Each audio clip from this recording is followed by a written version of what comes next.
네.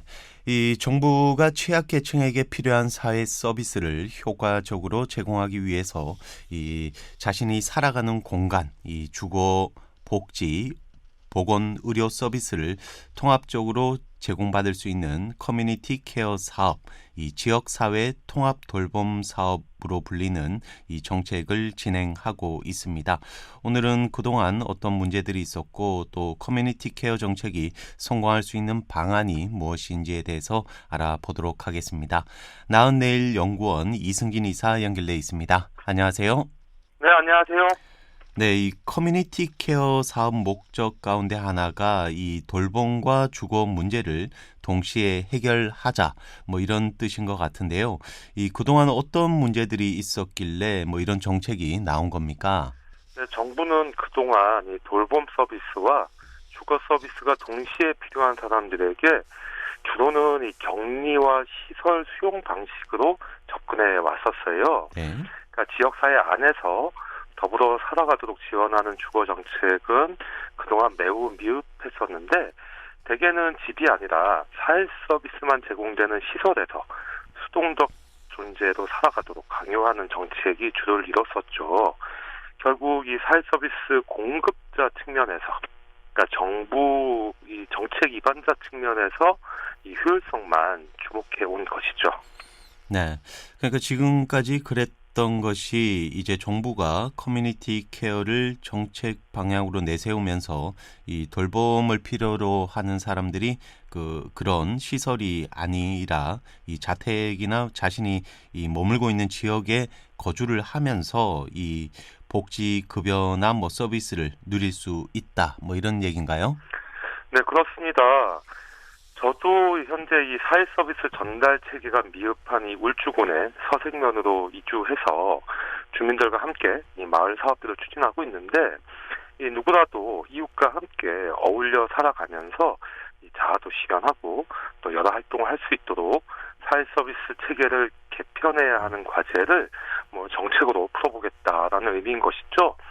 사실 현재처럼 이 주거 정책과 돌봄 서비스가 이 제각기 따로 공급되는 체계로는 이 돌봄과 주거가 동시에 취약한 사람들의 독립적인 생활을 지원하기가 쉽지 않습니다.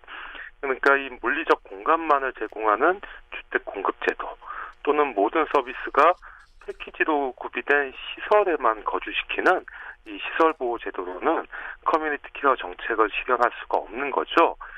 쉽지 않은 과정이지만 저를 포함해서 이 수많은 이 마을 활동가들이 이에 대해 관심을 가지고 마을마다 특성을 살려서 정부 정책을 지역화하는 그런 과정이 필요한 겁니다. 네. 자, 그러니까 결국은 지역 안에서 살고 이 필요한 서비스도 지역 안에서 제공을 받으려면 이 서비스가 연결된 주택에서 거주할 수 있는 좀 그런 새로운 제도가 필요하다는 얘기군요.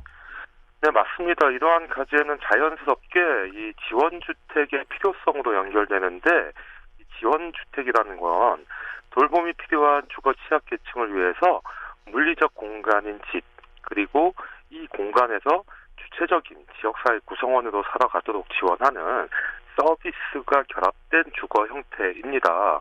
뭐 일부 나라에서는 이 주거와 서비스를 결합하는 지원주택이 돌봄과 주거의 이중 취약 집단을 위한 중요한 주거복지 서비스로 이미 제도화되어 있는데요.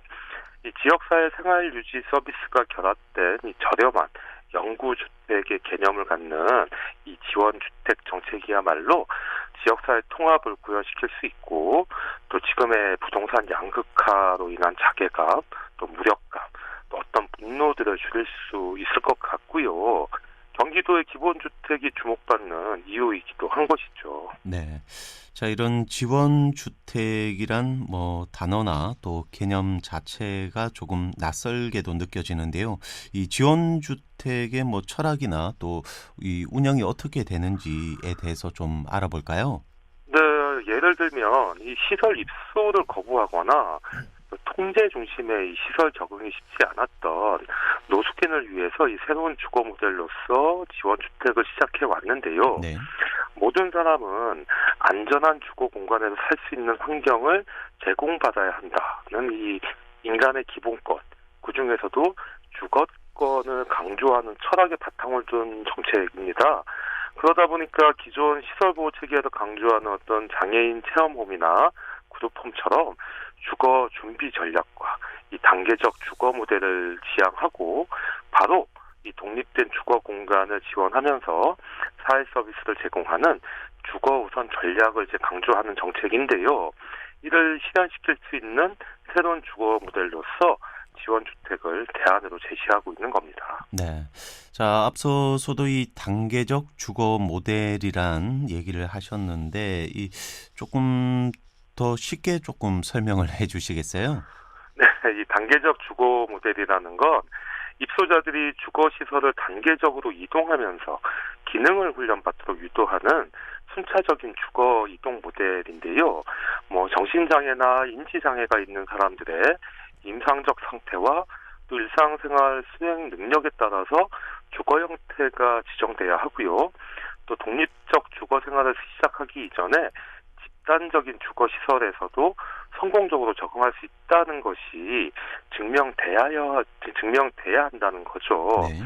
그러니까 독립된 집에서 거주하기 이전에 생활 기능이 향상되어 있어야 한다는 모델인데 집을 그냥 제공하는 게 아니라 시설에서 어떤 치료나 프로그램에 성실하게 참여하거나 규율을 잘 지켰을 때 보상으로 주어져야 한다는 논리입니다.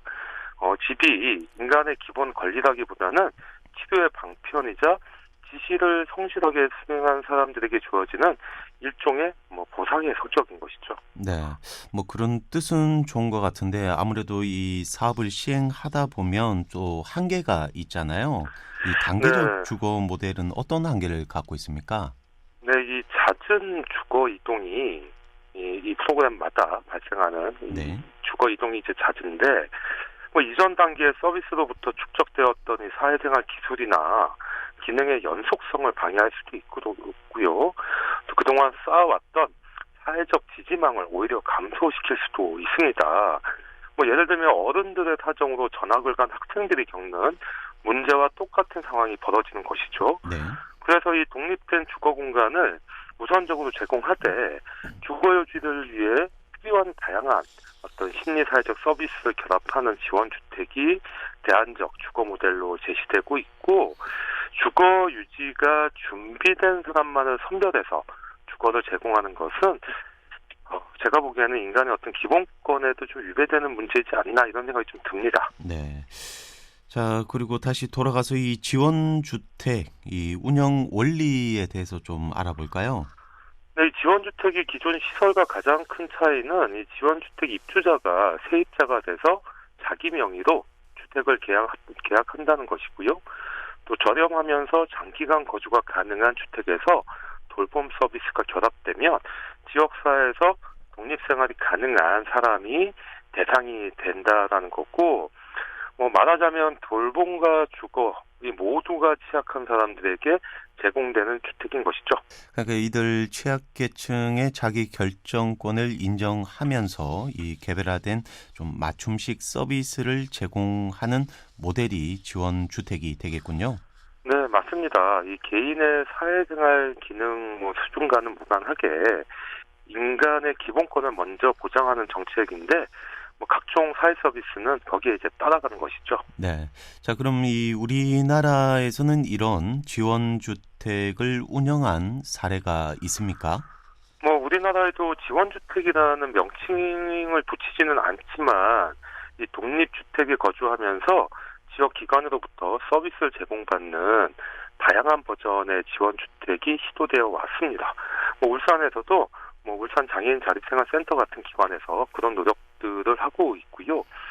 그동안에 이런 노력들을 바탕으로 입주자들의 변화를 정리한 내용을 살펴보면 지역에서 이 독립적으로 살아가며 이 정신 증상이 완화되거나 사생활을 보장받거나 또 독립성이 증가하거나 가족 간의 관계가 회복되거나 심리적인 안정감이 늘어나거나 또 쾌적하고 편리한 주거와 지역 환경을 영위한다거나 경제성이 증가한다든가 지역 통합성이 향상된다든가 여러 이제 긍정적 변화를 보여준 것으로 나타나고 있습니다. 네. 그러니까 지원주택과 주택과 같은 형식의 그런 사업 운영을 통해서 주거 취약계층의 자립 생활이 조금 더 이제 좋아졌다 이거네요. 네, 그렇습니다. 이 지원주택 장애인들의 자립생활 기술이 한 15% 정도 향상되었다라는 보고도 있고요. 78.5%가 자립생활로 전환했다는 보고서도 나와 있습니다. 이 자립생활 전환 이후에도 98%의 이제 주거 유지율을 보이고도 있고요. 뭐 미국의 지원주택과 비교했을 때 우리나라 지원주택의 주거 유지율이 우수한 것으로 나타났는데 우리나라도 이 지원주택 정책을 본격적으로 이제 시도해 볼 만한 근거들이 제시되고 있는 거죠. 네, 뭐 상당히 긍정적인 효과들이 많이 나타나는 것 같은데요. 자, 이 울산에서는 민간 기관이 선도하는 그런 모델들이 있다고 했는데 혹시 다른 지자체는 좀 어떻습니까? 네, 2016년도부터 서울시가 이 장애인 등을 대상으로 이 서울주택도시공사 SH로부터 매일 임대 주택을 공급받아가지고요, 51개 지원주택 시범사업을 이제 시작했는데요. 이 시범사업 평가 보고서에 따르면 지원주택 입주 이후에 거주자들에게 다양한 긍정적 변화가 나타났고 또 입주자의 90% 이상이 신체적인 또는 정신적인 건강이 호전되었음을 느꼈다 이렇게 밝히기도 했습니다.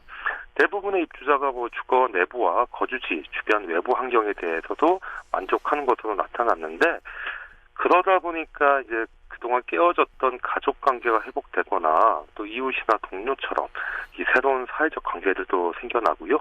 무엇을 또 언제 할 것인가를 스스로 결정하면서 일상생활과 시간 관리의 주체가 되어간 것으로 나타나고 있습니다. 네, 이 지원 주택에 살면서 또 그분들이 조금 더 이 주체적이고 또 능동적인 삶을 생활하고 있다. 뭐 그렇게 봐야 되겠군요. 네, 그렇습니다. 이 지원주택을 유지하기 위해서 경제적으로 자립하려는 욕구도 높아졌고요. 또 뭐 구직이나 일자리 유지라던가 또 계획적인 금전관리 등의 모습도 나타났는데 주택 정책 하나가 그분들의 삶을 능동적으로 변화시킨 측면이 있는 것 같고 이처럼 이 실질적 성과를 가져온 이 지원주택 경험을 바탕으로 2년 뒤죠. 2018년도에는 서울시가 이 지원주택 조례를 제정하면서 우리나라에서 최초로 법적 기반을 갖추기도 했는데 2022년까지 내년까지 이 지원주택 물량을 866호까지 확대하겠다 이런 계획도 발표를 했어요. 뭐 여기에 각종 돌봄 서비스가 지원된다면 정부가 현재 추진하고 있는 이 커뮤니티 케어 정책도 성공 궤도에 오를 가능성이 그만큼 높아지는 거겠죠. 네. 오늘은 여기까지 하겠습니다. 지금까지 나은내일연구원 이승진 이사였습니다. 말씀 감사합니다. 네, 고맙습니다.